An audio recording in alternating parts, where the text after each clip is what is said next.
বক্তব্য শেষ করব, একটা মিনিট।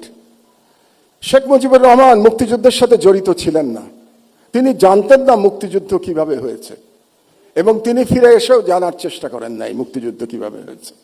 তাকে আওয়ামী লীগের লোকজন যা বলেছে এবং ভারতীয় পক্ষ যা বলেছে সেটাকেই তিনি ধরে নিয়েছিলেন, এটাই মুক্তিযুদ্ধের ইতিহাস ছিল। এই জন্যই তিনি ব্যর্থ হয়েছিলেন। জনাব তারেক রহমান, আপনি 17 বছর দেশে ছিলেন না, আপনি জানেন না এখানে কি হয়েছে।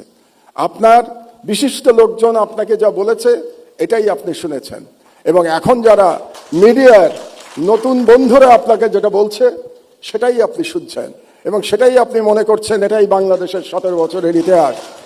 বাংলাদেশের 17 বছরের ইতিহাস এটা না। সেই ইতিহাস আমি বর্ণনা করব ভবিষ্যতে যদি আপনি এরকম কোনো অনুষ্ঠানের আয়োজন করেন এবং সেই অনুষ্ঠানে আমাকে 15 মিনিট সময় দেন, তাহলে বাংলাদেশের মিডিয়ার ইতিহাস 50 বছরের ইতিহাস আমি বর্ণনা করব।